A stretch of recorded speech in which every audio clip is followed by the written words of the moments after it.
Почитувани гледачи, 17:10, уште едно ново издание на емисијата Ваш термин. Ќе ви презентираме и денес со интересна тема. Еве, можете да забележите, повторно сме надвор од студиото.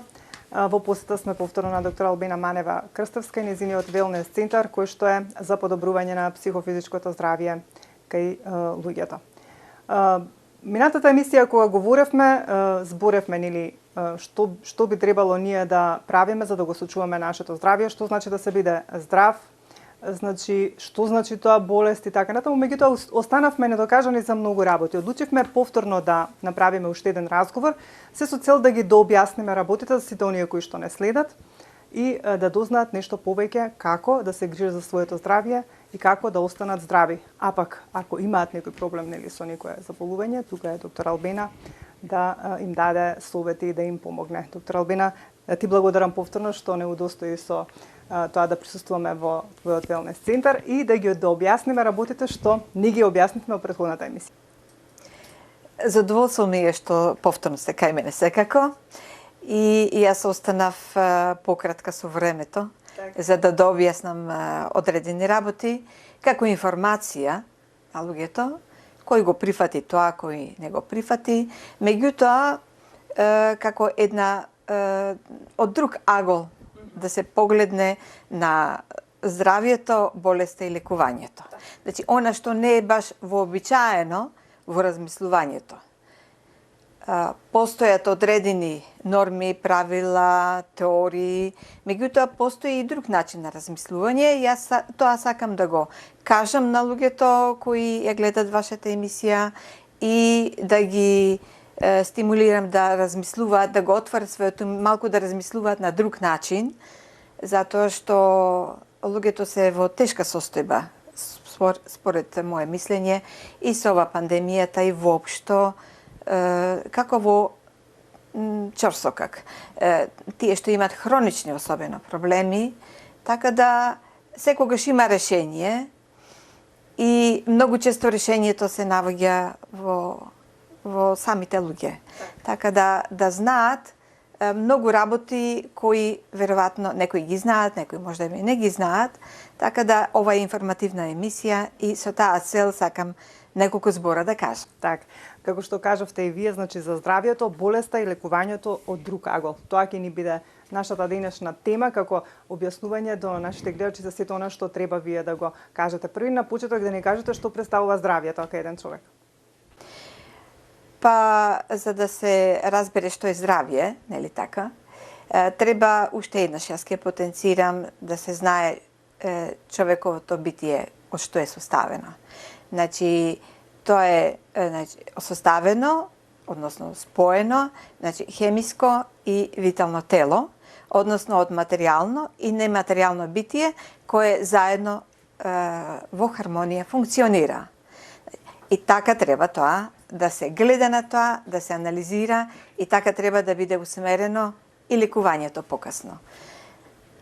Без виталната сила, значи виталната сила е она која дава ги овозможува биохемиските процеси, кои ни дава да функционираме, кои ни овозможува да размислуваме и да чувствуваме и да се само излекуваме или само регулираме.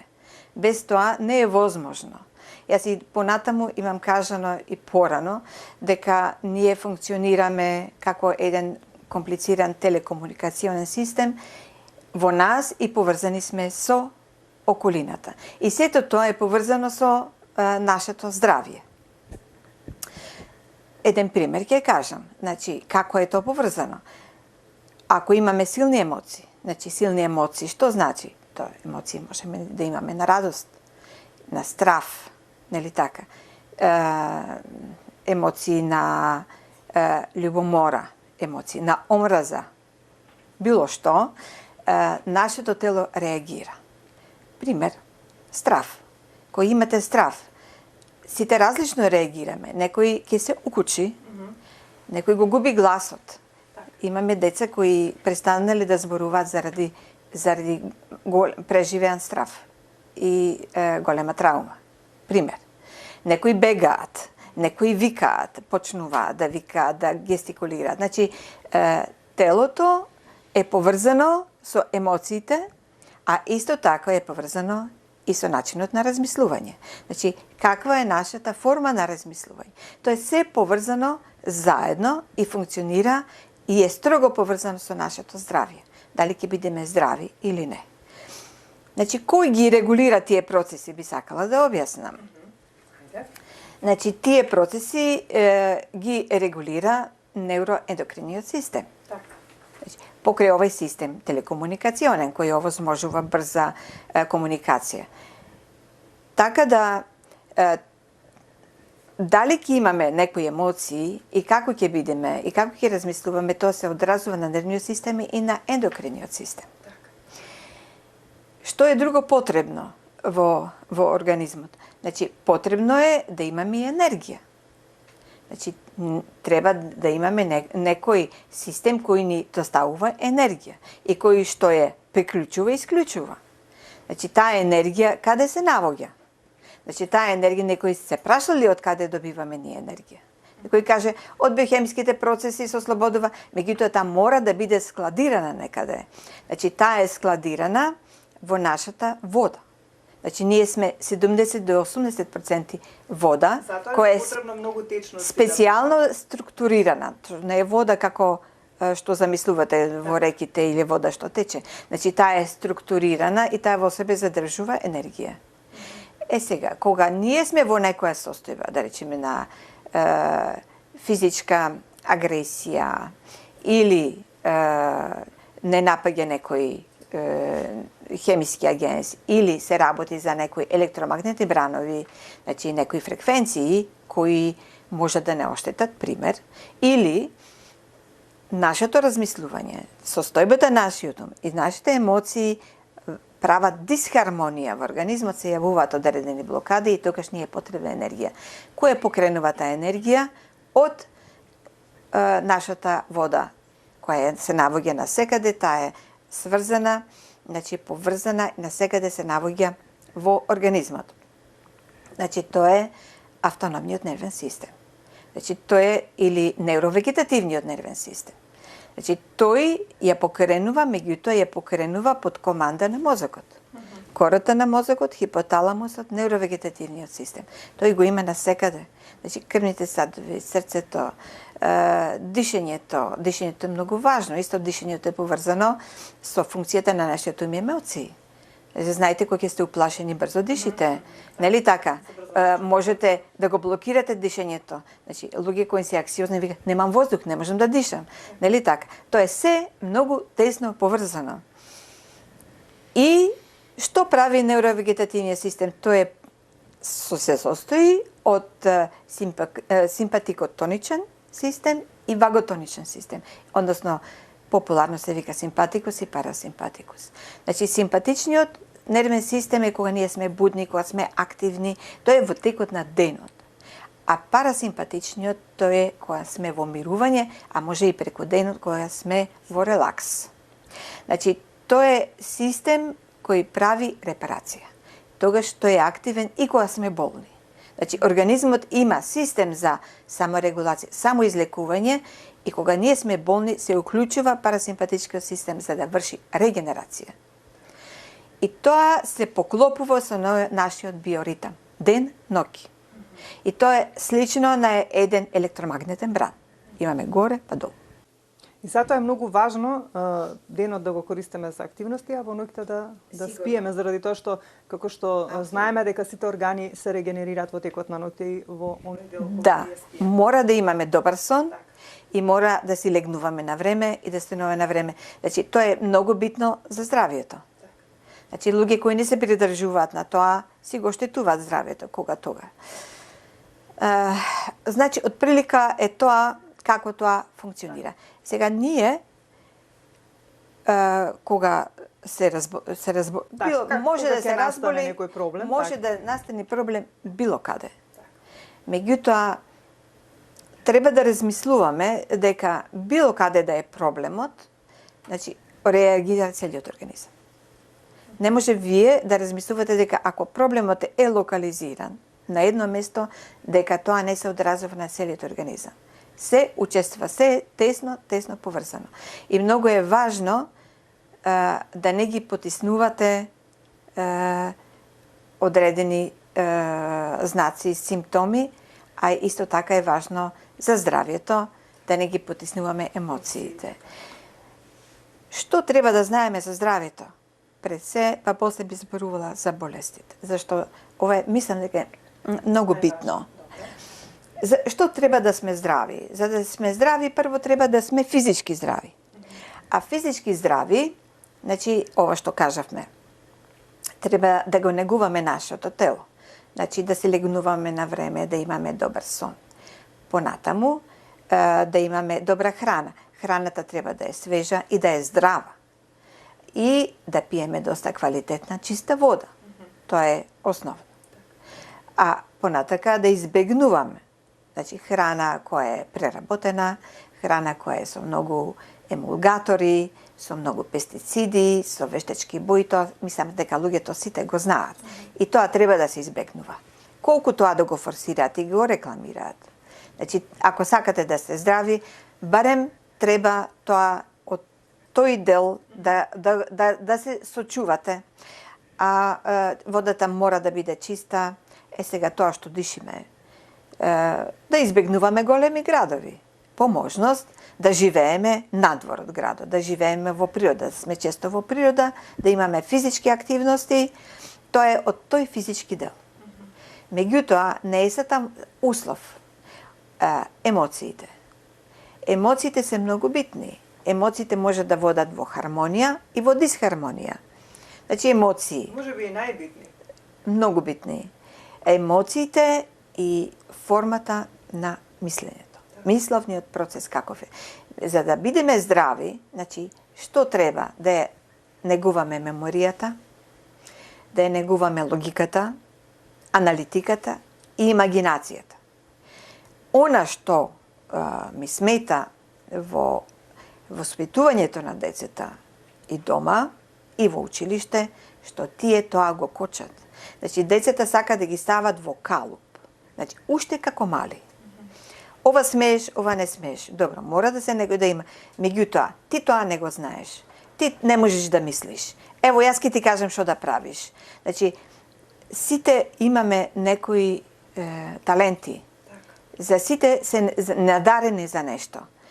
И во колку ти тоа го спутаваш, го ограничуваш, детето го оштетуваш. И потоа доваѓаат, ги носат децата на лекар, а фактички родителите се тие што треба да се лекуваат. Затоа што прават агресија на децата, затоа што престресови, имате вие родители кои се дрогираат, кои се алкохоличари, кои се караат, се тепат по цел ден. Замислите како ќе се развиваат тие деца во иднина и какви последици ќе имаат по здравјето. Утре, понатака, во училиштата се учи се на памет. Значи, јас не се сеќавам, и јас кога сум била ученичка, дали некој поставил прашање, ајде деца вие да размислите, што мислите вие за овој проблем, ајде да видиме како вие тоа го гледате на тоа и како размислувате. Значи, тоа е еден дел од причината зошто ние сме болни, е тоа што ние сме ограничени и не ни се дава да се развиваме и не сме слободни во размислување и во делување. Све сме под некој притисок. Под некој притисок, да. Да речеме, емоциите знаат да прават голема дисхармонија. Дете кој има емоции и човек кој има емоции треба да ги искаже. Знаете во народот како се кажува, се изеде сами од себе. Значи, има многу поучни, значи, изреки од народот. Се изеде. Зошто? Значи, тој ги потисне во емоциите, не ги кажува и затоа е важно, за да бидеме здрави, да имаме поддршка, разбирање од фамилијата и да имаме поддршка од општеството и од пошироката средина.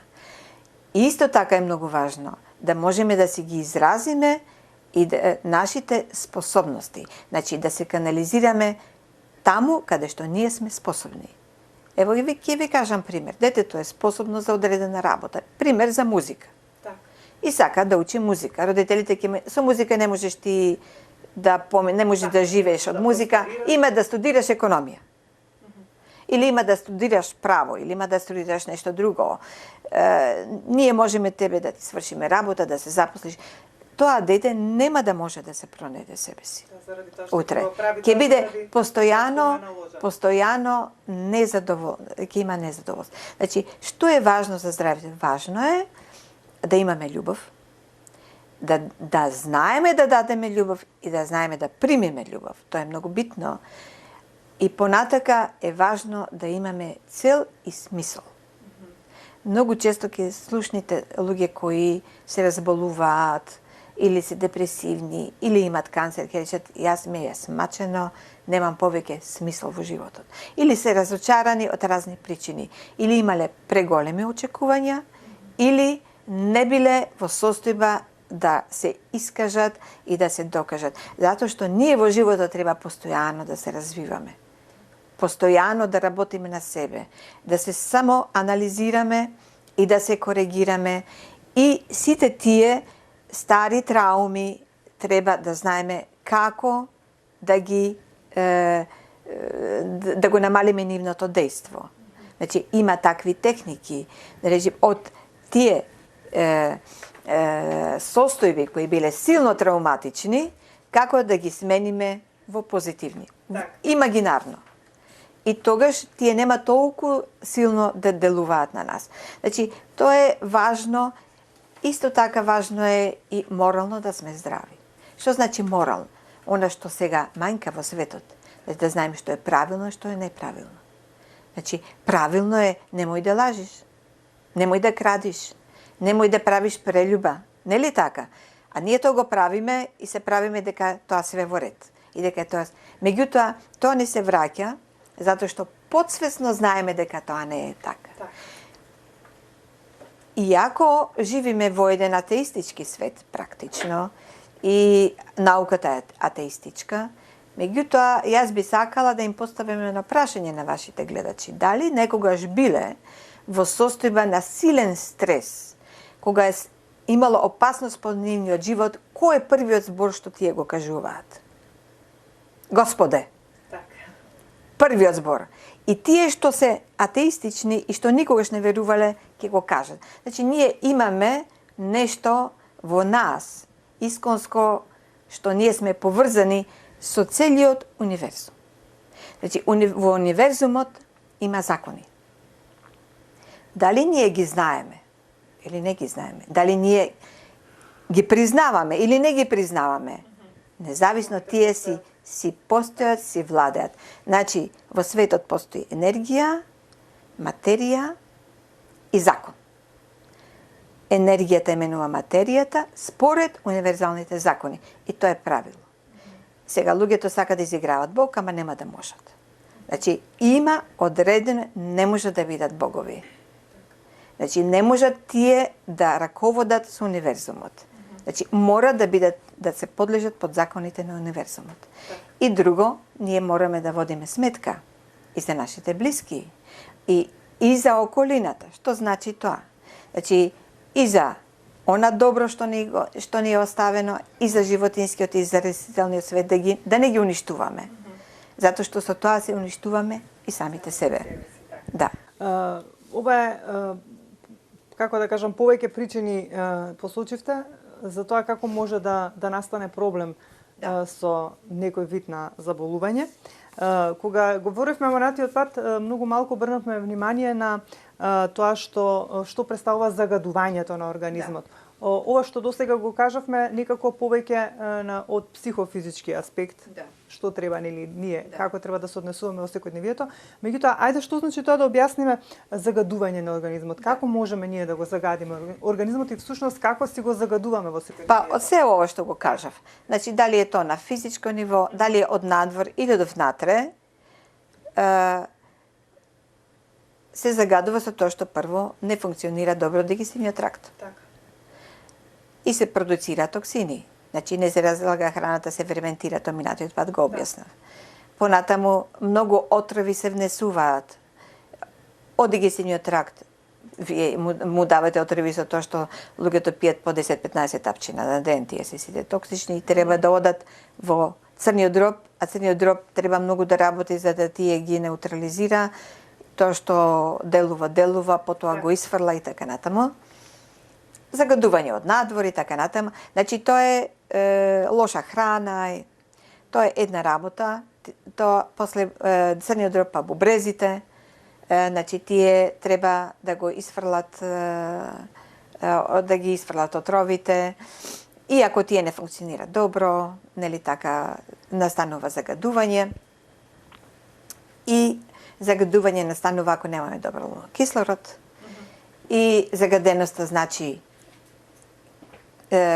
зголемена киселост, намалување на енергија и токсини.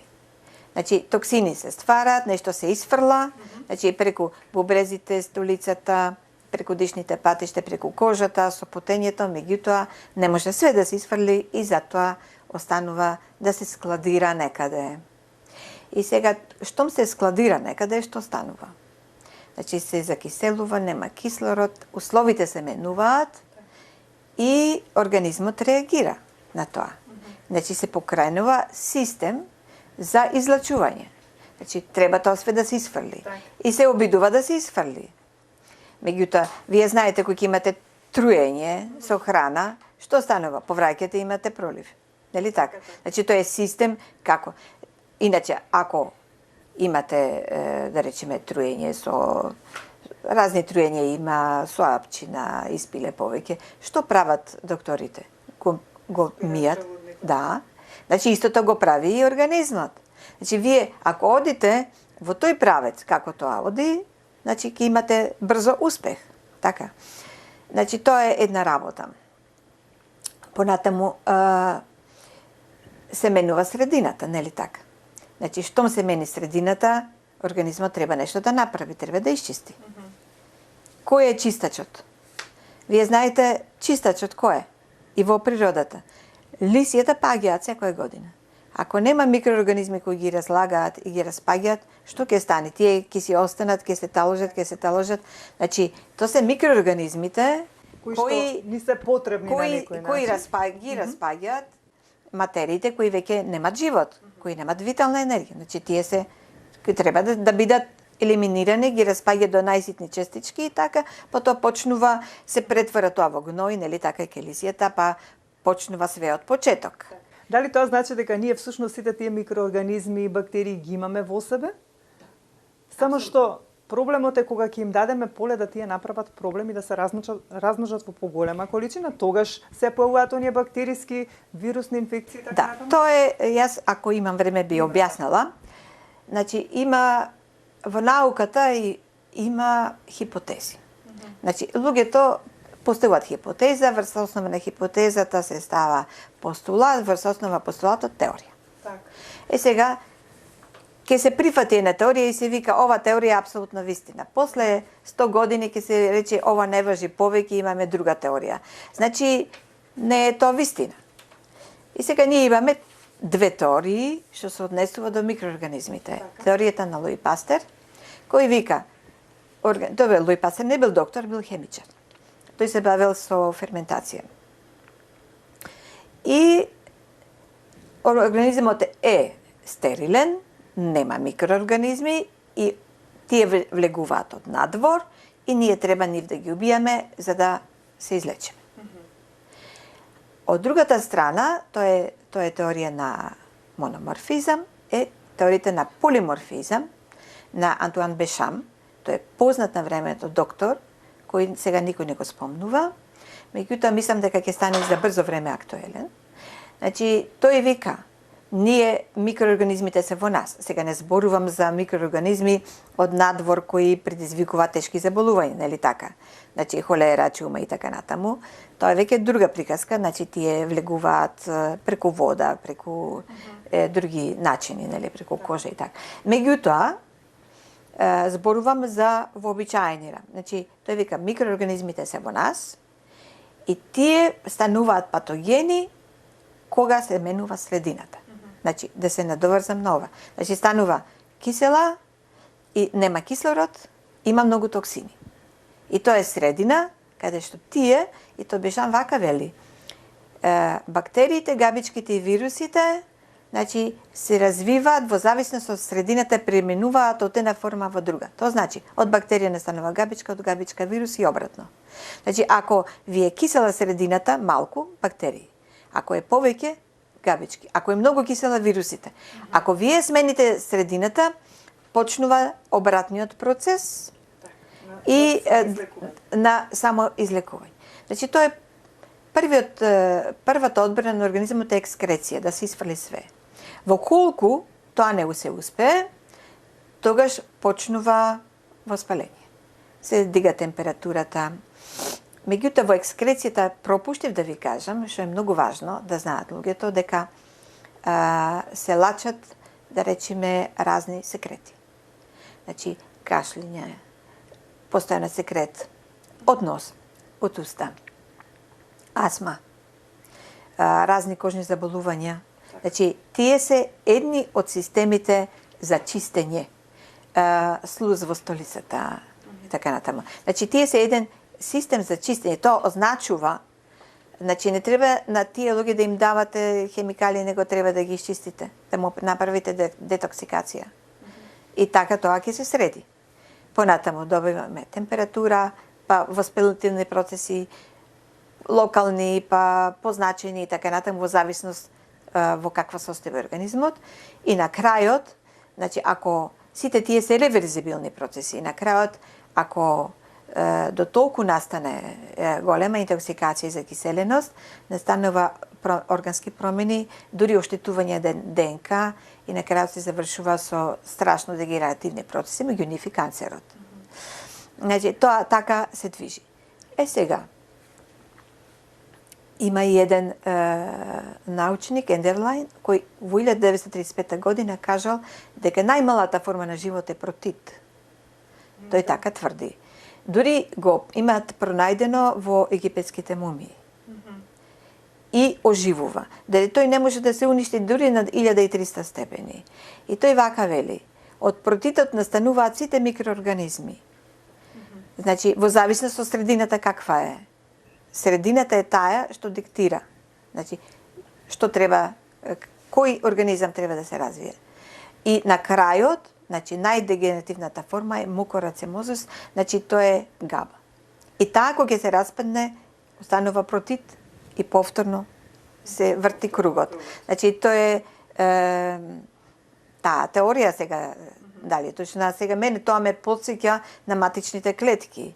Нели така, тоа е прифатено општо од науката денес и од медицината, дека од една клетка која е недиференцирана може да се настанат сите клетки. И нервна клетка, и клетка на панкреас, и клетка на црнтроп, и клетка на бубрек, и на се, нели така? Значи, може да има логика. Треба да размислиме, да видиме. Луѓето докажале многу работи кои се вели нема логика, после тоа се гледа дека има. Затоа што во денеска во фазата, во ова фаза на користење на многу антибиотици кои се страшно токсични. Значи, јас кога бев дете, пеницилин се даваше, и тоа во мали дози. Сега се дават екстремно токсични антибиотици кои не делуваат. А зашто не делуваат? Сега тие не делуваат. Викат не делуваат затоа што тие стануваат отпорни на антибиотиците, се менува. Добро, и тоа стои, меѓутоа можеме да размислуваме и поне од друг агол, нели така, дека тие фактички преминуваат во поагресивна форма. Може да преминат и во вируси. Така. Значи, како што е во моментов пандемија. Да, значи интоксикацијата и тоа се многу тесно поврзани. Доктор Албена, се извинувам што ќе ја прекинам. Обично некои луѓе почесто заболуваат од бактериски инфекции, од вирусни, од воспалителни процеси. Што е причината? Дали се тоа што го напоменавме, тие луѓе можеби имаат проблем со емоциите, можеби живеат во некои стравови, можеби се, како да кажам, не се хранат доволно здраво.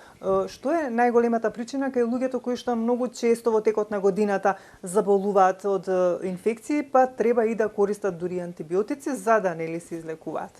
Така речено. Па јас мислам се тоа што го кажувавме, што го кажав, да не го повторувам. Јас би сакала да им објасна на луѓето уште еднаш, вака со прости зборови, што е ова јас што го кажувам за бактериите, за микроорганизмите.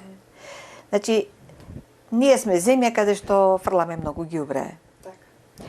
На улица, по патишта се фрла, градежен отпад на сите страни. И сега има служба која го чисти ѓубрето, нели така? Тие се чистачи на ѓубре. Во нашиот организам, чистачи на ѓубре се микроорганизмите. Така? Сега, што треба ние да направиме? Дали треба да ги санкционираме луѓето да не фрлат ѓубре, тогаш нема да има чистачи. Така. Нема да има потреба да чистат. Или треба да ги отстраниме чистачите, а то гледаме кога ќе има штрајк на чистачи и во големите светски градови што се случува? Значи се не гомилува ѓубре. Значи тоа е како тоа функционира. Значи ние треба да ја смениме средината. Значи кога ќе имаме проблем, основно, било каков проблем, основно е да се направи детоксикација. И физичка, и психичка детоксикација на тој начин, затоа што ние ги отстрануваме со антибиотиците, ги убиваме микроорганизмите кои се дојдени да ни помогнат, кои се створени да ни помогнат. Значи, викаме, и па и со температурата. Температура до 38 степени не треба да се спушта.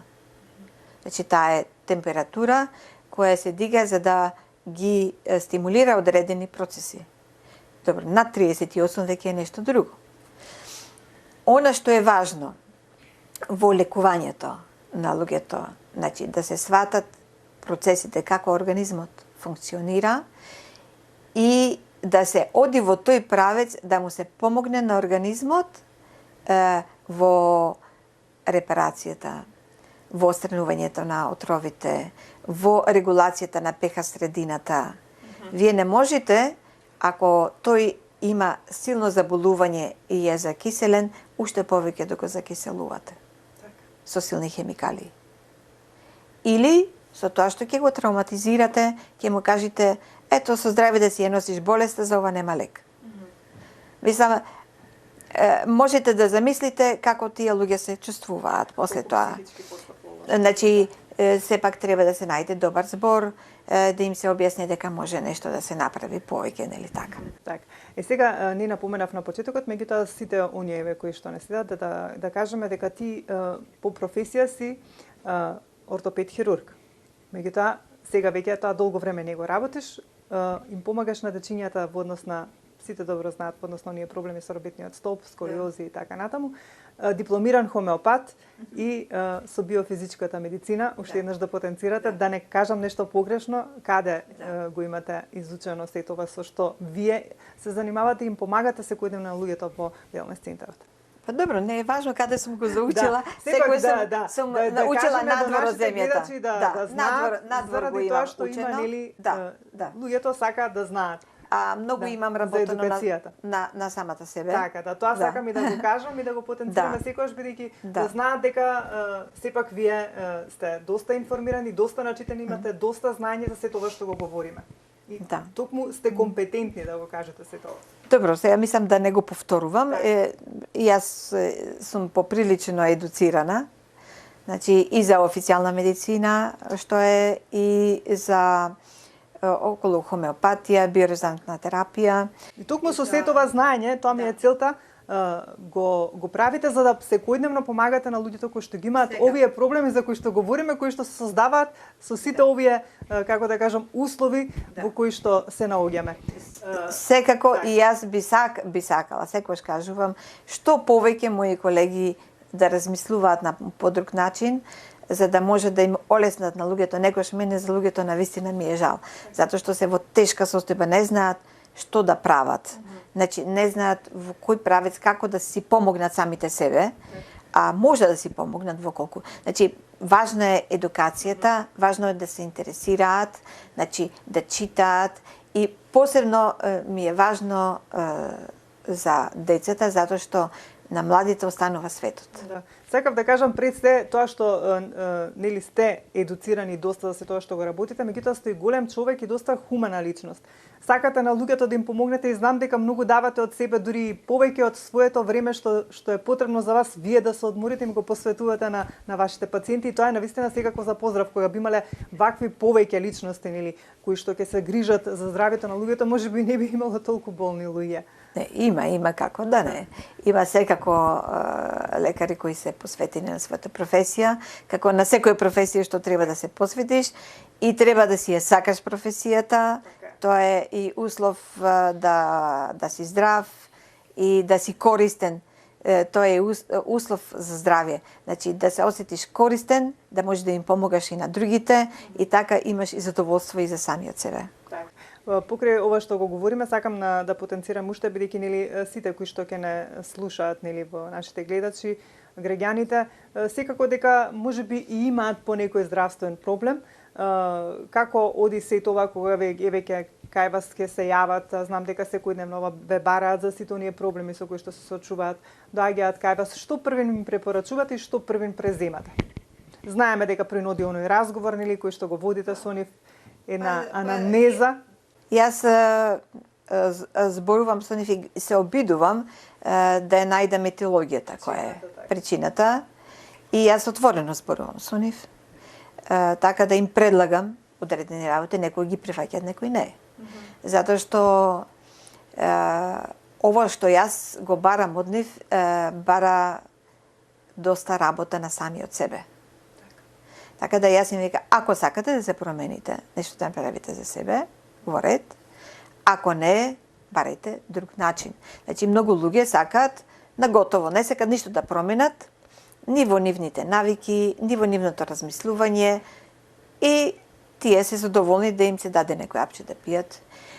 Значи, знаете како ви е начинот на размислување, како ви функционира умот, таков ќе биде и животот и такова ќе ви биде и лекувањето. Значи, како, на кој ниво сте, значи, и што сакате. Значи, има луѓе кои не сакат ништо да променат, има луѓе кои сакаат и тие успеваат во излекувањето. Значи, јас ви кажав и минатиот пат, било каков начин да е. Значи, лекувањето може да биде преку електромагнетни баранови, значи, преку резонанца, биорезонанца. Значи, тоа се електромагнетни баранови кои дават одредена информација и кои фактички на лесен начин му помагаат на организмот да ја коригира одредената состојба. Затоа што виталната сила не може се да направи. Таа го раздвижува, меѓутоа е потребно помош. Значи, а помошта е во информација. Она што го заборавила. Значи, да се покрене системот за саморегулација, самоизлекување. Значи, тоа е важно, а ние помагаме со тоа што ќе му кажеме не треба тоа да јадеш, треба ова, треба вака да се прочистиш, да го ослободиме организмот од разни токсини, да го ослободиме од трауми, систем како тие трауми да не му делуваат толку силно во детинство. Најголемите трауми се во детинство. Од тука почнуваат многу работи. И на тој начин малку по малку. Значи јас ви кажав, комбинирам и тоа, користам многу хомеопатија, затоа што хомеопатијата е лесна за пациентот, финансиски не го оптоварувам, ефтина е и може дома сам да ја. Значи во денешно време луѓето се сепак финансиски исцрпени и не треба многу да ги оптоварувате финансиски со големи суми на пари. Јас така мислам. И малку се луѓето што можат да си дозволат поскапи третмани, нели така? Така да јас одам на она што е најрационално, она што можат сами да го направат, ги упатувам, значи во главно е тоа се упати околу тоа. Понатака многу верувам во билките. Значи да користат билки, ние сме богати со билки Македонија. Ја можат значи многу да си помогнат со одредени, зашто тие билките не само што имат одредени хемиски супстанции кои делуваат, него тие имат и одредена енергија, носат со себе одредени информации кои се прифатливи за организмот и кои многу помагаат. Значи, тука некаде сме на крајот. Би сакала вака како за крај една порака до нашите гледачи. Некако да ги сумираме работите и од онаа претходна емисија и од ова, што е тоа најважно што треба да го правиме уште еднаш како за крај еден заклучок, што треба да го правиме секојдневно за да го сочуваме нашето здравје и што помалку да му дозволиме да се развие некоја болест. Па, што треба? Прво треба да мислиме на себе. Да мислиме, прво треба да мислиме на нашето физичко. Значи, секогаш можеби себе се ставаме на прво место. Прво, што правилно да се храниме. Так.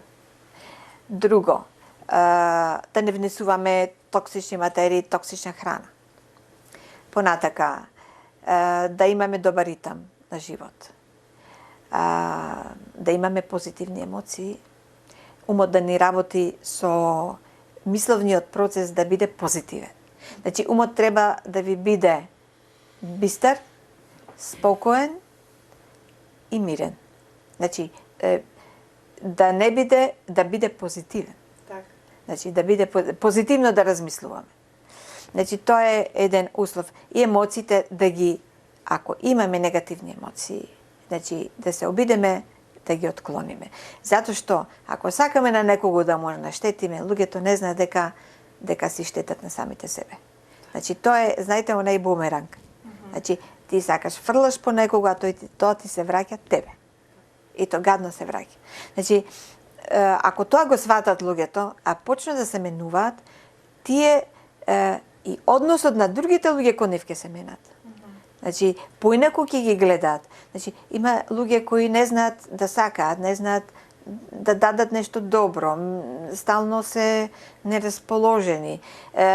Дури има луѓе кои постојано се жалат.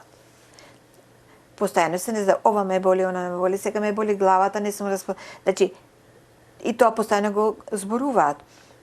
А тоа значи дека се фалат со нивниот неуспех.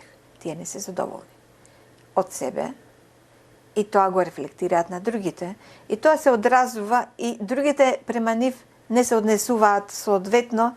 Значи, тие кои ќе почнат да се променат и другите ќе се сменат према нив. Да речеме, ако имате болка, како се однесуваме? Ако имате болка, ќе речете, ме боли, ама ќе ми помине и го игнорирате тоа. Значи, не ви помине, ќе земите апче аналгетик да ми помине. Така. Меѓутоа, во колку третиот начин е да видите, а зошто мене ме боли? Значи, почнувате да се анализирате, а зошто мене ме боли? И тогаш, малку по малку ќе дојдете до причината, ако ја отстраните, нема да ве боли. Ме разбирате? Меѓутоа, има многу луѓе кои бегат во болест, затоа што на тој начин бегат од стварноста и бегат од одговорноста и према себе си, и на тој начин викат, јас тоа ќе го направев, меѓутоа се разболев и не можам да го направам. Јас тоа ќе бивев многу успешен, меѓутоа се разболев и затоа не сум успешен. Значи, оправдување. И вие ако сакате него да го лечите, и ако тој се осознае зашто тој е во подсвеста, тие не се ни свесни некогаш, и ако се осознае дека вие сакате, значи, тоа да го смените, тој ќе ви направи блокада, нема да сака да се лекува. Затоа што ова повеќе му одговара. Да речеме, немале добар однос фамилијата кон него, го запоставувале. Се со болеста, сите трчат околу него, не му тоа му одговара. И не сега да оздрави, мене вака ми е добро, сите трчат околу мене, се грижат, ова не и супер.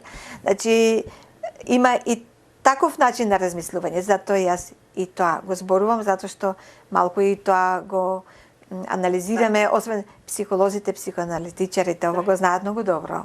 Во секој случај треба да се грижиме за себе си, да мислиме позитивно, да правиме нешто што ќе ни исполнува во животот, да работиме работата што ја сакаме, да бидеме добри кон луѓето, да пружаме љубов. Точно тоа. Значи тоа е формулата за среќа и за здравје.